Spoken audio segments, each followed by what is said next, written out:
సరిదిద్దుకునేటువంటి ప్రయత్నం చేయాలి ప్రభుత్వం. రైట్. గంగాపురం వెంకటరెడ్డి గారు, సో తెలంగాణ చెప్పండి. మున్సిపల్ ఎన్నికల్లో ఇప్పుడు 50% రిజర్వేషన్లు ఇచ్చింది. బీసీలకు ప్రాధాన్యత ఇవ్వటం కూడా అంటే ప్రభుత్వం అంటే ఇప్పుడు కాంగ్రెస్ ప్రభుత్వం ఇచ్చిన ఒక సామాజిక న్యాయంగా కూడా చూడాలా? అంటే 42% ఎలాగో బీసీలకు ఇవ్వలేదు కాబట్టి రాజకీయంగా లాభపడేందుకే ఈ రకమైన రిజర్వేషన్స్ ఇచ్చింది అనుకోవాలా? ఇప్పుడు ఒక్కటే మేడం, లైవ్లో ఉన్న మిత్రులందరూ కూడా నమస్తే. బీసీలకు సామాజిక న్యాయం చేసిందని నేను అనుకోవడం లేదు. ఇవాళ అనౌన్స్ చేసినటువంటి లెక్కల ప్రకారంగా కేటాయింపులు ఏవైతే కనపడుతున్నటువంటిదో అది బీసీలకు అన్యాయం చేసినారు వాళ్ళు. ఎందుకంటే 42% అంటే నా లెక్కలో 121 మున్సిపాలిటీలు 42% అంటే సుమారుగా 51 స్థానాలు బీసీలకు ఇవ్వాల్సినటువంటి అవసరం ఉంది. ఇది 31కి. అక్కడ చాకచక్యంగా రేవంత్ రెడ్డి గారు చేసింది ఏంటంటే సుప్రీంకోర్టు యొక్క తీర్పులు, లేకపోతే గతంలో అనేక సందర్భాల లోపల హైకోర్టులు ఇచ్చినటువంటి తీర్పులు, నిర్ణయాలు ఏవైతే ఉన్నాయో ఎట్టి పరిస్థితుల్లో కూడా రిజర్వేషన్, ఎందుకంటే ఇది పార్టీ పరంగా ఎన్నిక జరుగుతుంది కాబట్టి 50% మించకూడదు అన్నదానికి కట్టుబడి ఉన్నటువంటి పరిస్థితి. 121లో 50% అంటే 60.5 అవుతుంది మేడం. ఆయన 60 ఇచ్చినాడు ఇక్కడ. ఇది ఇక్కడ 61 జనరల్ స్థానాల కింద తీసుకున్నాడు. నేను కార్పొరేషన్స్ గురించి మాట్లాడతలేదు, 121 స్థానాల గురించి.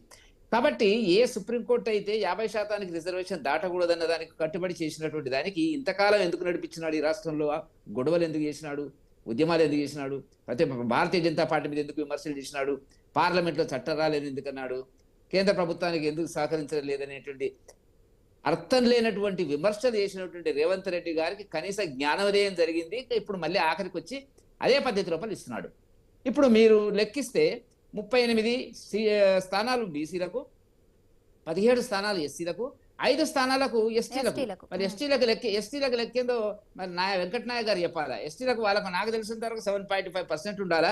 5 ఇక్కడక్కడ సదరి ఏం చేసినాడు? బీసీలకు ఎక్కువ ఇచ్చినటువంటి సందర్భం. సరే, మహిళలకు 50% అనేది గతంలో నుంచి బచ్చు శ్రీనివాస్ గారు అన్నట్టుగా ఇచ్చినారు. దాంట్లో పెద్ద ప్రత్యేకత లేదు. ఇక్కడ రేవంత్ రెడ్డి గారు, ఈ ప్రభుత్వము తెలంగాణ ప్రజలను ఘోరంగా గత 2 సంవత్సరాల నుంచి ఇప్పటికి కూడా జెడ్పీటీసీ, ఎంపీటీసీ ఎన్నికలు లేకుండా మోసం చేస్తూ, ఆశ చూపించి, భ్రమలు కలిగించి, మేమే చేస్తున్నాము, దేశం మొత్తం విడుదల చేసి, దేశం మొత్తం అడ్వర్టైజ్మెంట్లు ఇచ్చి ప్రచారం చేసి, బీహార్ ఎన్నికల లోపల మేము 42% ఇస్తామని చెప్పినటువంటి రేవంత్ రెడ్డి గారి వాళ్ళ తెలంగాణ ప్రజలకు ఏ సమాధానం చెప్తారో అనేటువంటిది భారతీయ జనతా పార్టీ ప్రశ్నిస్తున్నటువంటి మొదటి ప్రశ్న. ఎందుకంటే మీరు విమర్శలు ఏవైతే చేసినారో మా మీద విమర్శలు చేసినారు. ఇవాళ మేము ఎట్టి పరిస్థితులు మంత్రులంతా మాట్లాడినారు మేడం హిమబిందు గారు. ఏమని? మేము రిజర్వేషన్ 42% ఇవ్వకుండా అసలు ఎన్నికలకే పోము.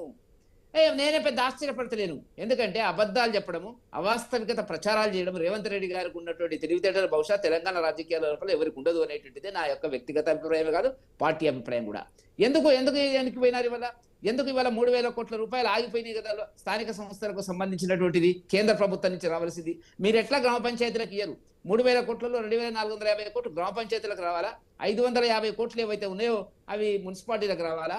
ఇవాళ ఒక్క గ్రామ పంచాయతీకి వేయడము 12,000 గ్రామ పంచాయతీలు మీకు రావాల్సినటువంటి 2,450 డివైడెడ్ బై మనం 12,000తో భావించినట్టయితే ప్రతి చిన్న తండా ఉన్నటువంటి గ్రామ పంచాయతీ కూడా 20 లక్షల రూపాయలు వచ్చేటువంటి అవకాశం ఉంది.